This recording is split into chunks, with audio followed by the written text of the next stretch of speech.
एक समय की बात है कि कबूतरों का एक दल आसमान में भोजन की तलाश में उड़ता हुआ जा रहा था।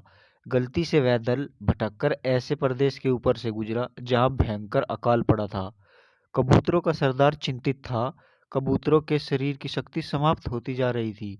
शीघ्र ही कुछ दाना मिलना बहुत ही जरूरी था। दल का युवा कबूतर सबसे नीचे उड़ रहा था। भोजन नजर आने पर उसे ही बाकी दल को सूचित करना था। बहुत समय उड़ने के बाद कहीं वह सूखाग्रस्त क्षेत्र से बाहर आया। नीचे हरियाली नजर आने लगी तो भोजन मिलने की उम्मीद बनी। युवा कबूतर और नीचे उड़ान भरने लगा। तभी उसे नीचे खेत में बहुत सारा अन्न बिखरा नजर आया। चाचा, नीचे एक खेत में बहुत सारा दाना बिखरा पड़ा है। हम सबका पेट भर जाएगा। सरदार ने सूचना पाते ही कबूतरों को नीचे उतारकर खेत में बिखरा दाना चुनने का आदेश दिया। सारा दल नीचे उतरा और दाना चुनने लगा। वास्तव में वह दाना पक्षी पकड़ने वाले एक बहेलिये ने बिखेर रखा था। ऊपर पेड़ पर तना था उसका जाल। जैसे ही कबूतर दल दाना चुगने लगा, जाल उन पर आ गिरा। सारे कबूतर फंस गए। कबूतरों के सरदार ने माथा पीटा। ओह! यह तो हमें फंसाने के लिए फैलाया गया जाल था। भूख ने मेरी अकल पर पर्दा डाल दिया था। मुझे सोचना चाहिए था कि इतना अन्न बिखरा होने का कोई मतलब है। अब पछताए होत क्या, जब चिड़िया चुग गई खेत। उनमें से एक कबूतर रोने लगा और कहने लगा कि हम सब मारे जाएंगे। बाकी कबूतर भी हिम्मत हार बैठे थे, पर सरदार गहरी सोच में डूबा हुआ था। एकाएक उसने कहा, सुनो, माना कि यह जाल मजबूत है, ठीक है, पर इसमें इतनी भी शक्ति नहीं है कि यह एकता की शक्ति को हरा सके। हम अपनी सारी शक्ति को जोड़े तो मौत के मुंह से बचा जा सकता है। युवा कबूतर फड़फड़ाया और बोला, चचा, साफ साफ बताओ, आप कहना क्या चाहते हो? जाल ने हमें तोड़ रखा है, शक्ति कैसे जोड़े?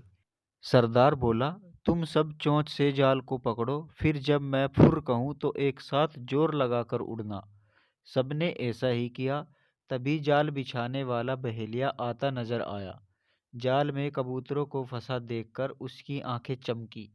हाथ में पकड़ा डंडा उसने मजबूती से पकड़ा व जाल की ओर दौड़ा।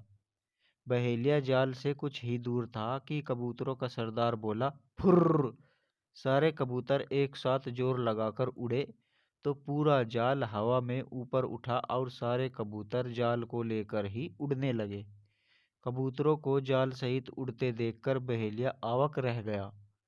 कुछ संभला तो जाल के पीछे दौड़ने लगा। कबूतर सरदार ने बहेलिये को नीचे जाल के पीछे दौड़ता पाया तो उसका इरादा समझ गया। सरदार भी जानता था कि अधिक देर तक कबूतर दल के लिए जाल सहित उड़ते रहना संभव न होगा, पर सरदार के पास इसका उपाय था। निकट ही एक पहाड़ी पर बिल बनाकर उसका एक चूहा मित्र रहता था। सरदार ने कबूतरों को तेजी से उस पहाड़ी की ओर उड़ने का आदेश दिया। पहाड़ी पर पहुंचते ही सरकार का संकेत पाकर जाल समेत कबूतर चूहे के बिल के निकट उतरे। सरदार ने मित्र चूहे को आवाज दी। सरदार ने संक्षेप में चूहे को सारी घटना बताई और जाल काटकर उन्हें आजाद करने के लिए कहा। कुछ ही देर में चूहे ने वह जाल काट दिया।